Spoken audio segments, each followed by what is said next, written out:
La Universidad Autónoma Metropolitana Unidad Azcapotzalco presenta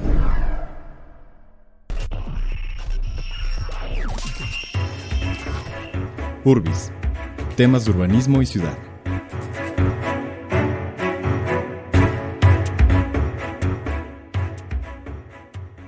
Amigos, ¿qué tal? ¿Cómo están? Estamos otra vez aquí en otra emisión más de Urbis, temas de urbanismo y ciudad. Y bueno, en esta ocasión vamos a tener un tema bien interesante. Antes de entrar en materia, bueno, me presento, soy Alejandro Farfán. Recuerden que en la parte técnica me apoya Juan Poblano y Antonio Conde. Y bueno, pues estamos en el 94.1 de FM de UAM Radio. Bueno, vamos a hablar del tema y sobre todo primero pues presentar a nuestra invitada que muy amablemente pues es la segunda vez que nos visita. También la temporada anterior, la número 1, estuvo con nosotros. Bueno, ella es una compañera también de el área de urbanismo y arquitectura y urbanismo internacional, que bueno, fue de donde surgió este proyecto, del Departamento de Evaluación del Diseño en el Tiempo. Ella es la doctora Elizabeth Espinosa. Y bueno, Elizabeth, pues bienvenida. Buenas tardes. Bueno, Elizabeth, ya su currículum es muy extenso. Les puedo comentar que fue medalla Gabino Barrera en la UNAM, en su licenciatura con su tesis. En el área, pues es una investigadora que tiene bastantes publicaciones y realmente pues es una persona muy estudiosa del tema urbano de la ciudad. Y yo lo que le admiro a esta Elizabeth es de que es una persona que lo vive. Que ella, si te va a hablar de transporte público, pues es porque ella utiliza el transporte público, ¿no? Pero este día el tema es un tema que gira en torno a lo que tuvimos en el Seminario de Urbanismo Internacional de este año, tanto aquí en la Ciudad de México como en la ciudad de Cartagena, que es la parte de la economía naranja. Una economía naranja que nos va a hablar de las ciudades creativas, de cómo tratar de transformar una ciudad que tiene una tipología, una función a otra. Pero bueno, sin más preámbulos, Elizabeth, por favor, me gustaría que nos iniciaras comentando este tema de la economía naranja. Bueno, la economía naranja surge en el ámbito urbano como una caracterización eminentemente económica. Sin embargo, últimamente se ha tenido una preferencia en la definición del concepto de ciudad creativa. Y para hacer esto, pues obviamente tendríamos que plantearnos que el pensamiento creativo es algo que es uno de los aspectos más importantes creados por los conocimientos y por las habilidades de los individuos, ¿no?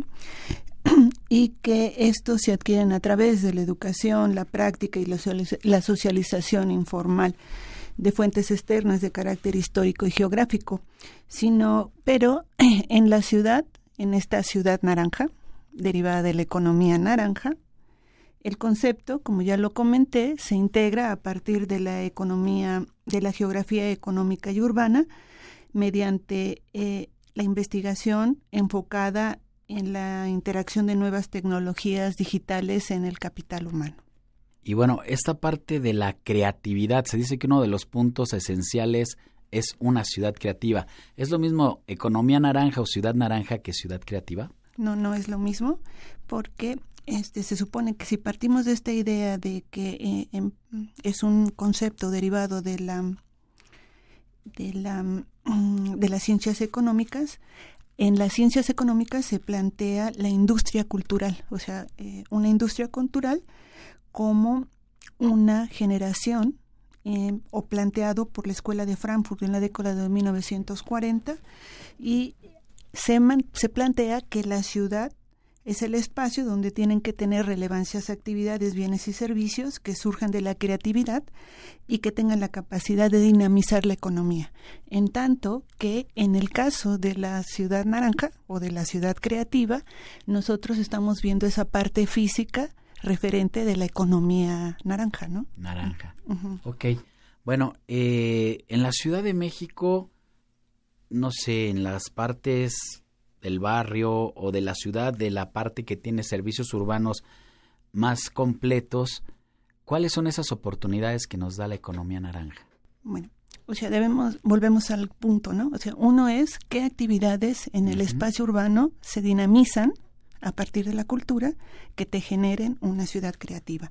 Pero en términos urbanos, las áreas urbanas con una economía creativa están preferentemente basados en la presencia de arquitectura patrimonial, debido a la importancia para el turismo, a los espacios en donde se tengan expresiones culturales urbanas y metropolitanas. Aquí podemos tener los carnavales, eventos, festivales, conciertos, ferias o exposiciones, que eso es indistinto de que se tenga una estructura patrimonial o de arquitectura patrimonial o de arquitectura de marca, ¿no? Sí. Y actividades educativas y de investigación que se desarrollan en universidades y en centros especializados. Eso quiere decir que, bajo la pregunta que me acabas de hacer de los barrios, en los barrios a lo mejor la parte física de la economía creativa no es tan visible, ¿no? Sino tú tienes la parte intangible o la parte vital como un reflejo de la economía creativa, ¿no? Pero tienes una ciudad creativa. Uh-huh. Sí, sobre todo en las ciudades, pues que tenemos, sobre las que contamos con un patrimonio histórico sobresaliente, bueno, pues aprovechar todo ese patrimonio para hacer crecer esa parte de la economía. Sí, pero también podrías aplicar o también podrías rescatar para generar una economía creativa, podrías rescatar esta parte intangible, lo que te estoy diciendo, los festivales, claro. Los carnavales o diferentes manifestaciones culturales de urbanas, ¿no? Así es. Bueno, ese día tú diste tu exposición en los seminarios y me gustaría saber, para el público que, bueno, no tuvo la oportunidad de estar presente en el Seminario de Urbanismo Internacional, ¿qué fue lo que hablaste tú aparte de otros temas dentro de este tema de la ciudad creativa? Bueno, en la economía creativa se materializa básicamente en 3 fenómenos urbanos relevantes. Lo primero serían los distritos culturales, el segundo los distritos creativos y finalmente los que se denominan clústeres. Por distritos culturales vamos a decir o vamos a identificar aquellas zonas urbanas en las que se concentran actividades, bienes y servicios de origen cultural. Pueden ser áreas muy bien diferenciadas, como sería el caso de zonas patrimoniales eminentemente definidas o perfectamente planificadas, pero también puede tener áreas o pueden ser áreas con una diversidad muy amplia, puesto que pueden tratarse de zonas en donde se realizan actividades económicas de origen cultural, como la producción de películas, ¿no? O sea, okay. Ahí ves, tienes oficinas probablemente que se dediquen a eso, generan una economía creativa, una economía naranja, pero no necesariamente tienen una referencia patrimonial. Entonces, este es el primer punto de los distritos culturales. Después tendríamos el segundo fenómeno, serían los distritos creativos, que son áreas urbanas donde se concentra actividad creativa. Sí, bueno, ya habíamos ya habíamos finalizado eso. Okay. Ahora vamos a hablar sobre los distritos creativos. Distritos creativos. Que son áreas en donde se concentra actividad creativa, lo que incluye áreas con alta presencia de actividad artística, como podría ser el Soho de Nueva York, o en Londres, ¿no? Esta parte de los Dockers, que se concentra una gran cantidad de galerías de arte, museos. O también podemos tener, o también pueden clasificarse centros educativos y de investigación. Por ejemplo, CEU podríamos identificarlo como un distrito creativo. Y el tercer punto serían los clústeres, que son sistemas que integran pequeños emprendimientos, empresas o industrias interrelacionadas por sus procesos productivos.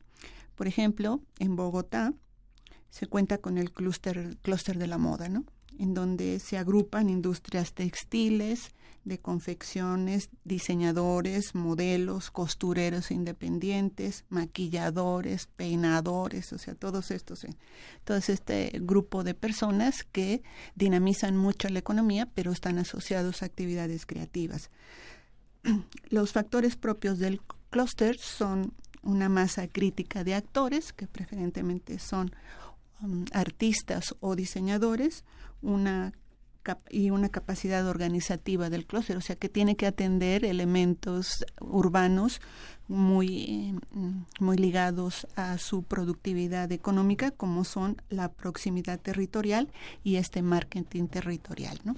Y dentro de estos distritos creativos que tú nos hablaste, aquí en México, ¿cuál sería un distrito creativo? ¿Cuál sería? Bueno, la Condesa, ¿no? La Condesa. Toda esta zona de la Condesa y la Roma, ahora que se está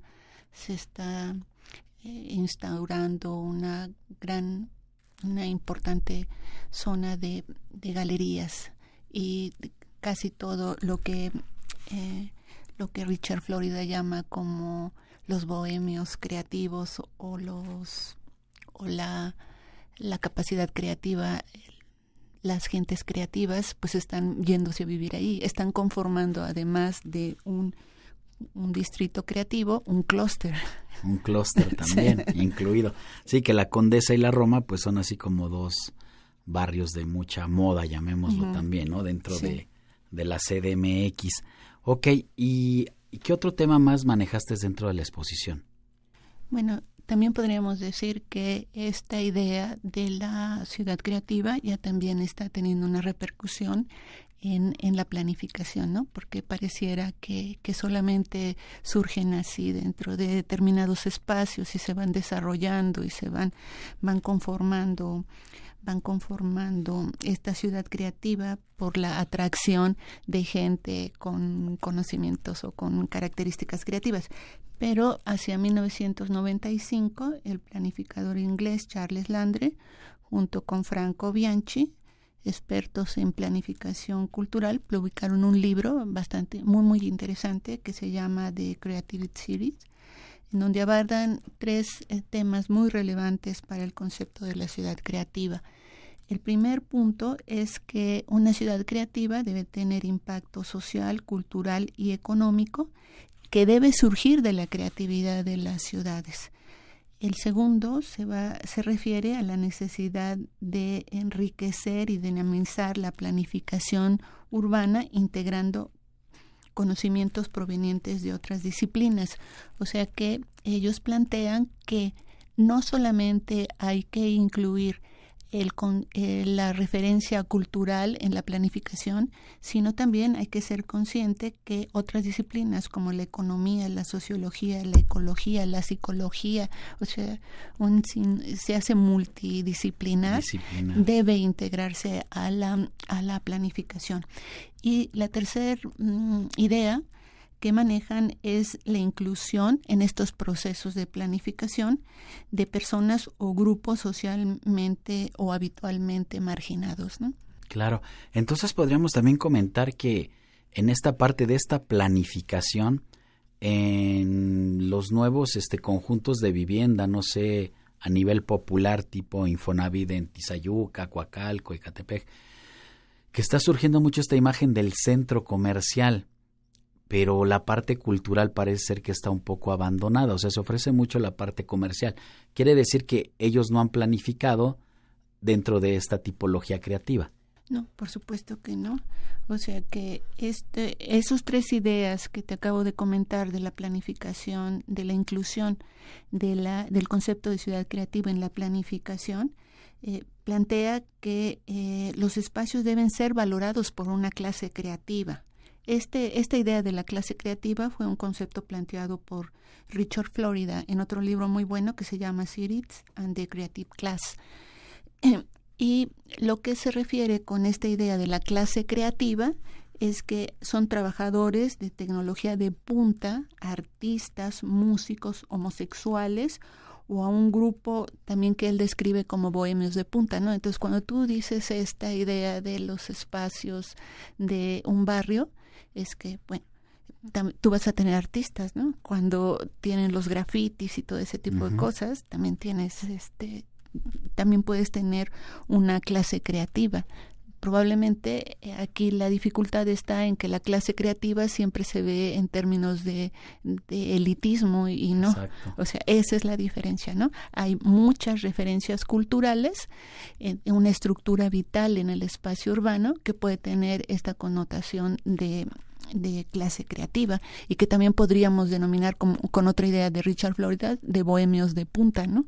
Si ahorita que es bohemios de punta, pues no se me viene a la mente lo que lee uno en los libros, ¿no? De aquel México del 1920, Frida Kahlo, Tina Modotti, Diego Rivera, y que todos se juntaban poetas, pintores, a hablar sobre arte o creatividad. Sí. Y no necesariamente en espacios urbanos caracterizados como patrimoniales, ¿no? Uh-huh. Es un café, o sea que son elementos que dentro de una estructura física de la ciudad se pueden identificar como centralidades, ¿no? Entonces, esa es la idea, que al final dinamizan la economía, ¿no? Y transforman el espacio público y el espacio urbano. Claro, y bueno, ya ahorita vamos a ir también a la cápsula. Al regreso vamos a hablar también de las consecuencias positivas que tiene respecto, yo creo que hasta el tema de la seguridad, porque si tú tienes un espacio que estás ocupando, que a la gente está activa dentro de estos espacios creativos, seguramente al usar el espacio, pues puedes también dar como una consecuencia diferente. Me gustaría saber tu opinión. Regresando de la cápsula, bueno, estamos en Urbis, temas de urbanismo y ciudad, amigos. Acuérdense, estamos con el tema de las ciudades creativas. Y bueno, pues si quieren mandarnos sus comentarios, lo pueden hacer a través de guam@gmail.com. Urbis, repito, urbisguam@gmail.com. Y bueno, ahí vamos a esperar todos sus comentarios y vamos a regresar. Vamos a la cápsula, por favor. Continúa en Urbis, temas de urbanismo y ciudad.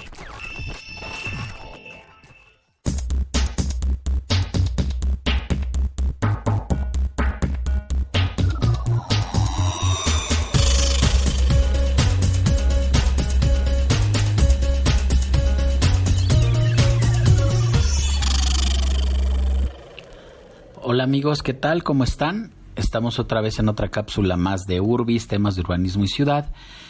Y bueno, en esta ocasión vamos a hablar un poco de la poesía, ¿no? De la poesía que puede encarnarse dentro de la ciudad, una poesía que puede ser vigorosa, una poesía que puede tener que ver con la tristeza, con las alegrías, con los amores, con los sinsabores, con toda esta parte que la ciudad parece ser contiene.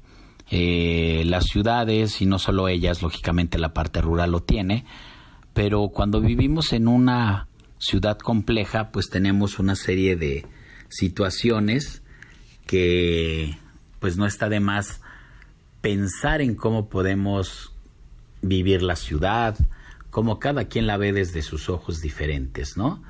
Las urbes y las metrópolis pues tienen todo tipo de secretos, a veces pueden ser secretos que salen a la vista, que saltan rápidamente en ella, o a veces pueden ser secretos que no son tan reconocibles a primera vista. Uno de los primeros que escribían también sobre nuestra ciudad, la Ciudad de México, pues era Salvador Novo. Y bueno, pues Salvador Novo conocía realmente esta ciudad y ha hecho algunos poemas. Y bueno, aquí vamos a tomar algunos fragmentos, ¿no?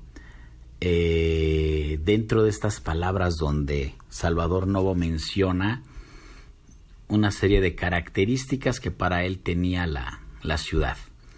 Por ejemplo, en uno de ellos pues comienza diciendo: México capital, la populosa, ciudad donde orgullosa ostenta flor su vergel más lindo. No os extrañe si yo por ella brindo, que es mi ciudad natal, donde he nacido, donde la luz del sol he conocido, en mi ciudad natal un gran museo, por doquiera veo. Automóviles, coches, carreteras, casas particulares, 1000 escuelas, mis colegas, jóvenes y niños, van de la conciencia a recibir cariños. Mas no puede expresar lenguaje humano un placer tan ufano como el que se conoce en mi ciudad. Y esto, al decir no miento, es muy verdad. Mas por si acaso me creyeran bobo, tomen el tren y vayan a esa tierra, y verán que es en verdad lo que les dice el que aquí les habla. Bueno, en esta parte Salvador Novo, pues lógicamente habla de este contenedor que estábamos comentando al inicio, ¿no? Una ciudad donde vemos seres humanos, donde vemos negocios, donde vemos edificios, donde tratamos de ver áreas verdes, autos, los menciona, y al final cada una de estas características pues se van a notar dentro del paisaje urbano. Homero Aridgis tiene un poema de amor a la Ciudad de México, un fragmento, y bueno, pues él es un poeta y novelista, activista ambiental, que ha dedicado su vida a buscar la palabra perfecta para explicar la complejidad de México. Y bueno, pues nos lleva un poco hacia el pasado con este poema. En este valle rodeado de montañas había un lago, y en medio del lago una ciudad, donde una águila desgarraba una serpiente. Sobre un planeta espinoso de la tierra. Una mañana llegaron hombres barbados a caballo y arrasaron los templos de los dioses, los palacios, los muros, los peatones, y cegaron las acequias y las fuentes sobre sus ruinas con sus mismas piedras.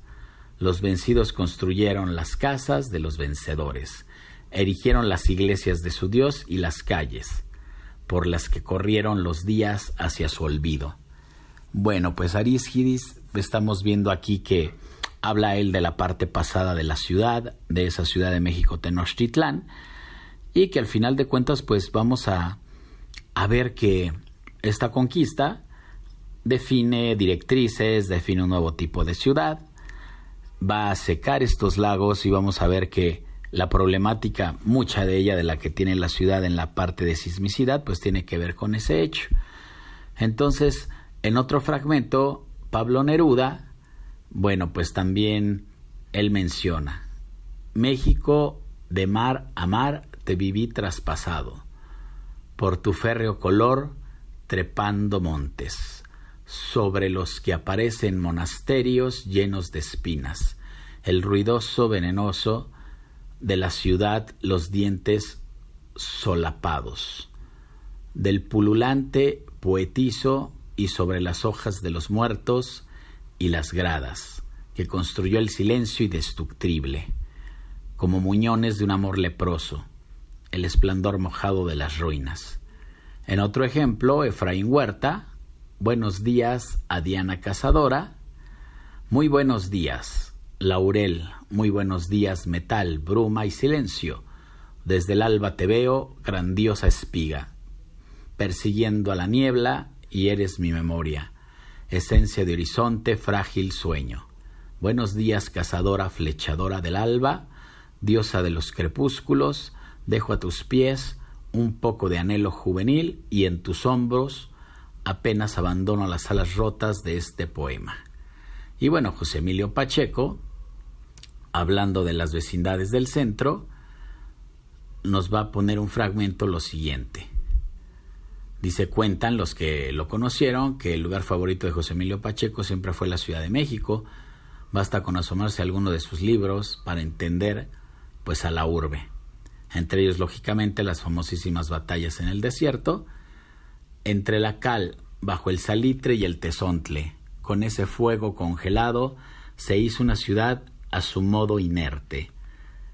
En el 18 fue un palacio esta casa, hoy aposenta a unas 15 familias pobres, una tienda de ropa, una imprentita, un taller que restaura santos, flota un olor a sopa de pasta. La gente llega, vive, sufre, se muere. Vienen los otros, ocupan su sitio. Por otro lado, Netzahualcóyotl también dice: no es parte alguna, ¿no? El poeta, como lo sabemos, pues era uno de los más grandes personajes de la época prehispánica, tanto como era, como lo llamaban en la parte occidental, ya un hombre del Renacimiento. Bueno, pues Netzahualcóyotl era un hombre muy especial, era ingeniero, era arquitecto, era un gran poeta, un gran ser humano. Y él dice lo siguiente: miradme, he llegado, soy Blancaflor, soy faisán, se yergue mi abanico de plumas finas, soy Netzahualcóyotl. Aquí en México, donde en las obscuras aguas se yerguen los blancos sauces, aquí te merecieron tus abuelos. Aquel Huizilihuitl, aquel Acamapixtli, por ellos llora O Moctezuma, por ello tú guardas su entera y su solio. Él te ha visto con compasión. Él se ha apiadado de ti, oh Moctezuma. A tu cargo tienes la ciudad y el solio. Bueno, pues como pueden ver, amigos, pues va a haber muchos poemas siempre sobre la ciudad. Y esta es una situación bastante curiosa, ¿no? Yo creo que al final hay gente que escribe, hay gente que saca fotografía, pero la narración de la ciudad siempre se va a volver un tema muy interesante. Entonces, bueno, les recomendamos que sigan viviendo la ciudad, conozcan la ciudad y acuérdense siempre de darle a su ciudad esa parte de vida que tanto nos hace falta y esa parte de responsabilidad. Esto fueron las cápsulas de Urbis.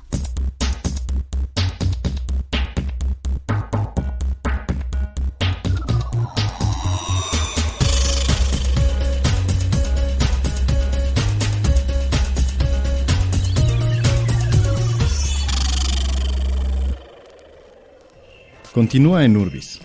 Temas de urbanismo y ciudad. Amigos, estamos de regreso otra vez aquí en Urbis. Estamos con la doctora Elizabeth Espinosa Dorantes con este tema bastante interesante de la ciudad creativa. Y bueno, yo hablaba antes de ir al corte de la parte de que la seguridad también a lo mejor podíamos mejorarla si aplicábamos estas estrategias, pero yo creo que más claramente tú nos podrías hablar, Elizabeth, de qué elementos constituyen la ciudad creativa. Sí, bueno, debemos partir de que estas ideas, o la estructura que constituye la ciudad creativa y que expresan ideas ya identificadas por la economía creativa son básicamente la importancia de la arquitectura patrimonial y los acontecimientos urbanos, no solo como impulsores de turismo, sino como fuente de trabajo, arraigo e identidad para los ciudadanos.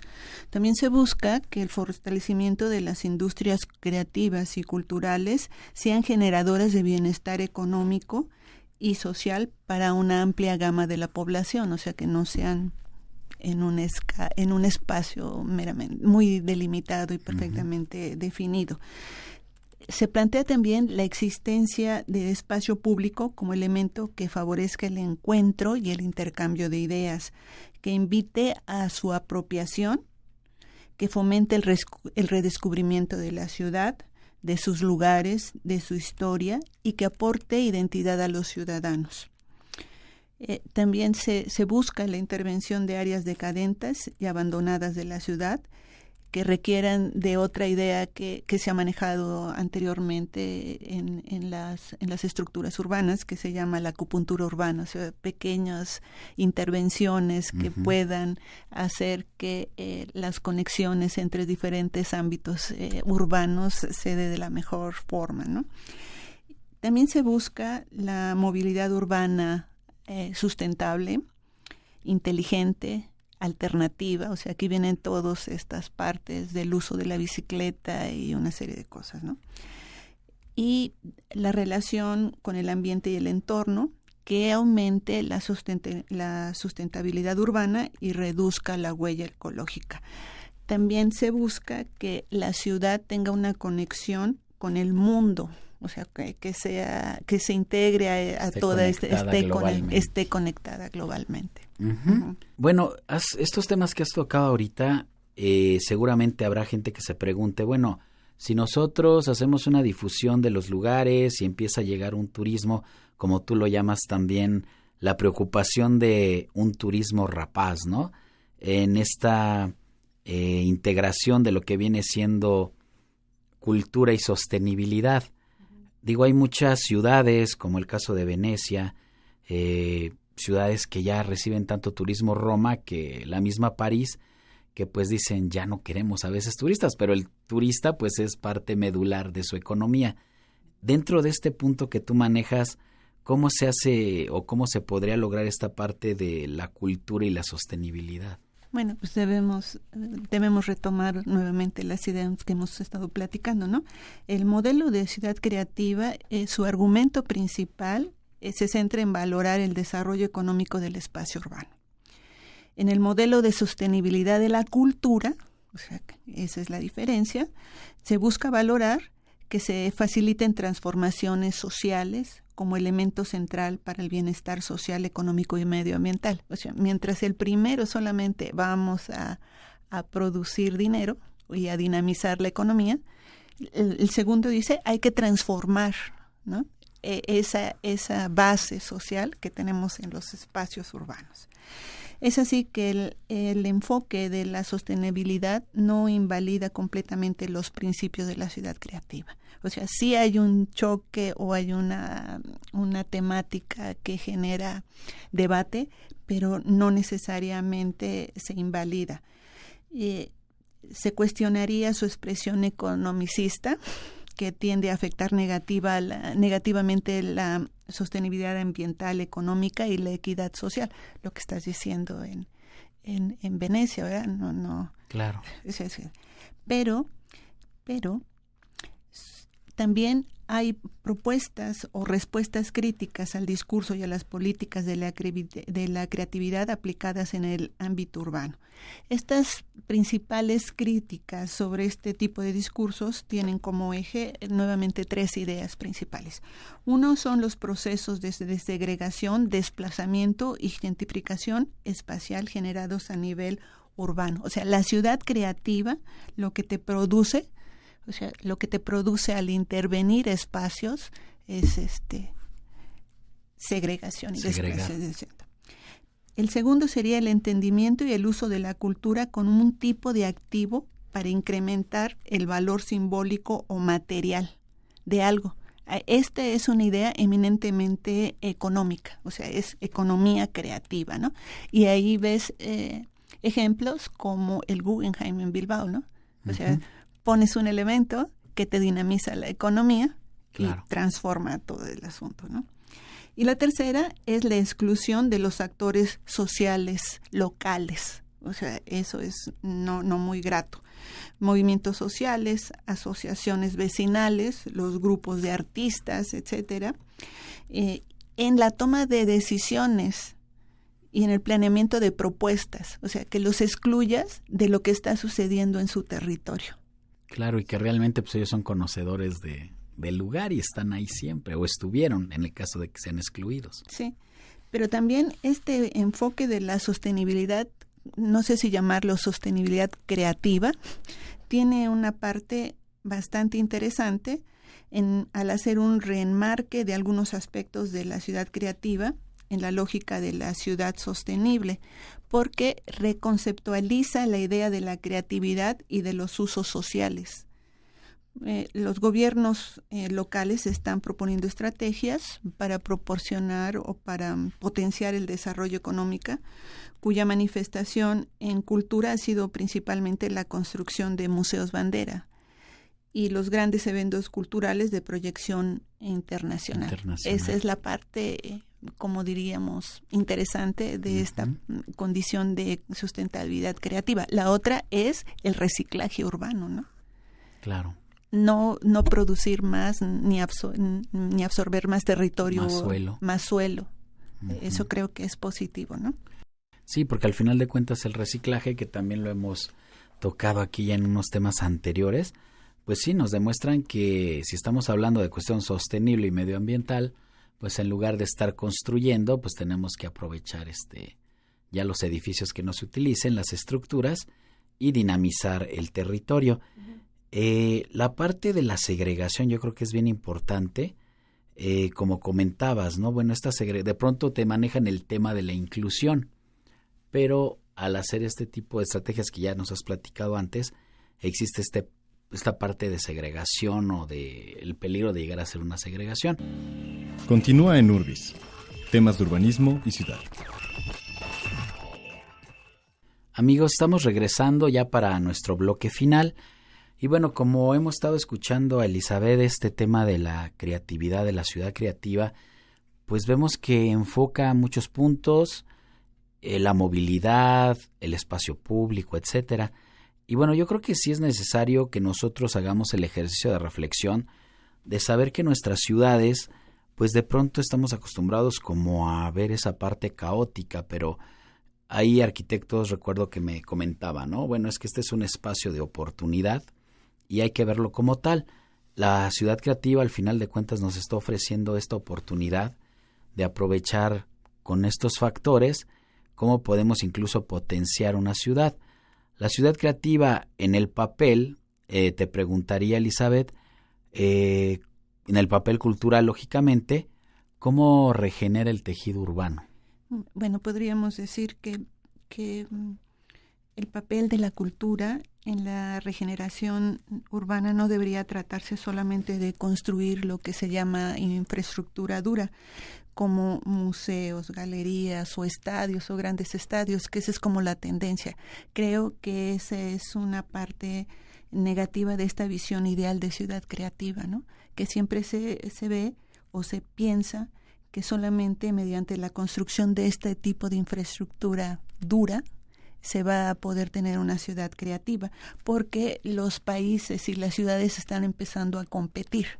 O sea, quién tiene el mejor estadio, quién tiene el mejor museo, teatro, y todo ese tipo de cosas. Yo pienso que si tú revalorizas el papel de la cultura en la regeneración urbana, también tendrías que estar pensando en esta infraestructura blanda, de un ambiente acogedor, de la calidad de vida en las calles, del uso de los espacios públicos, ¿no? Las tradiciones que tienen, o sea, el fomento de todas esas tipos de actividades urbanas que al final actúan como un adhesivo para comunidades fragmentadas. A veces no se pueden ver de una calle a otra, sin embargo, en la plaza o en algún un elemento central urbano, ahí conviven todos, ¿no? Olvidando una serie de condiciones que no tienen, que aparentemente los hacen estar alejados.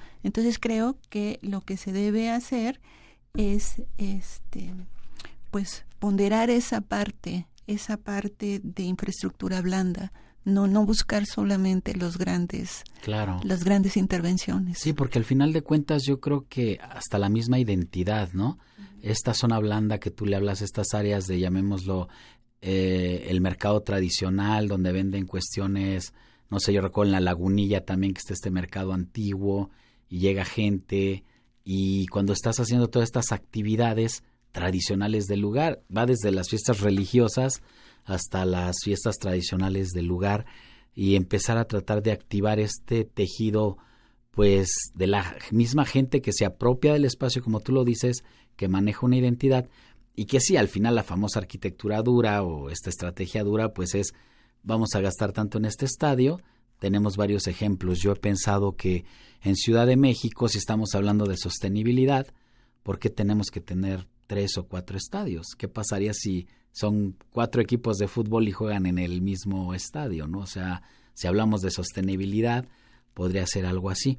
Pero para concluir, al final de cuentas, de todo este tema de la creatividad, ¿tú cómo lo enfocarías y qué mensaje le darías a los alumnos respecto a la ciudad creativa? ¿Cómo ellos, que son los protagonistas que van a ser de la ciudad, ya uno pues va de salida, pero ellos les toca vivir toda esta parte? ¿Cuáles serían los consejos que les darías tú que se apoyaran en esta creatividad y en esta economía naranja? Bueno, asumir que el dinamismo cultural de un territorio es potencial, es un motor muy importante y relevante del desarrollo, ¿no? Y generalmente en la planificación no se considera eso. No se considera la cultura, o sea, se considera el zoning, las infraestructuras, o sea, tener muy claro que la cultura también está asociada a una economía, ¿no? Claro. O sea, hay de grados a grados de aplicación de la economía, pero la ciudad creativa es un concepto eminentemente económico, o parte de un concepto eminentemente económico, y por tanto debemos tener muy claro que en la planificación es un elemento muy relevante de desarrollo. Eso no lo debemos partir. Ahora, una vez que tengamos claro esto, pues tener también bien claro que la cultura tiene dos como referencias. La primera referencia es de la estructura física, y la otra es la estructura vital, y que no necesariamente la estructura física va a ser las grandes transformaciones o las transformaciones del espacio público. Es parte importante de la transformación del espacio urbano, pero no lo es todo, ¿no? También esta estructura vital también puede generar transformaciones relevantes en el espacio.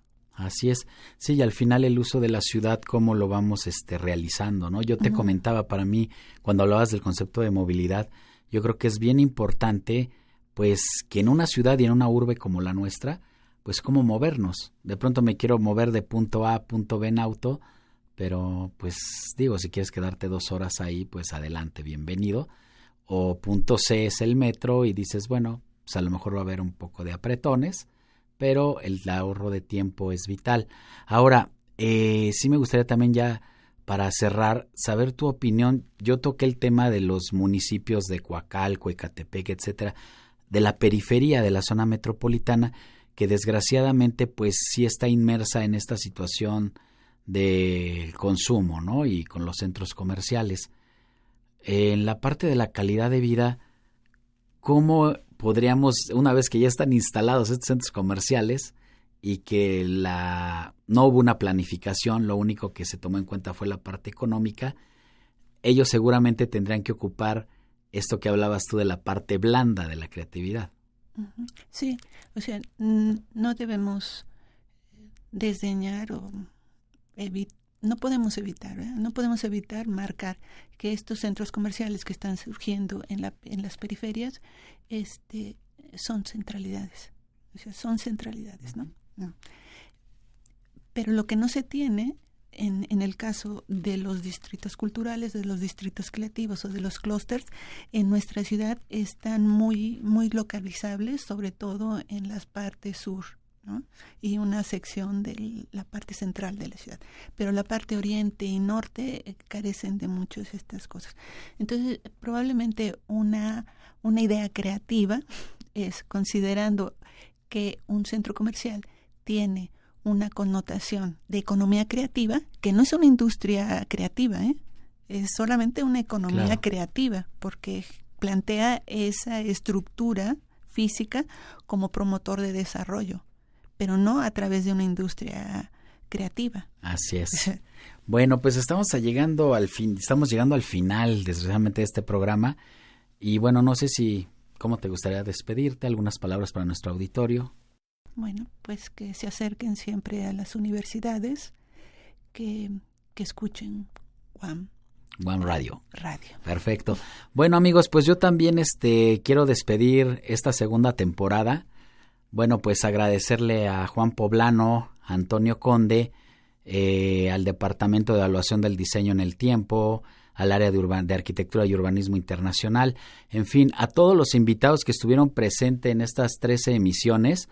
Pues es otra temporada más que estamos realizando, y bueno, pues esperemos muy pronto darles la sorpresa de tener una tercera temporada. Por favor, escríbanos, díganos qué es lo que desearían tener para esta tercera temporada. Mi nombre es Alejandro Farfán, ha sido un placer estar con ustedes en estos 13 programas, y bueno, pues que estén muy bien y nos vemos muy pronto. Esto fue Urbis, temas de urbanismo y ciudad. Urbis, temas de urbanismo y ciudad.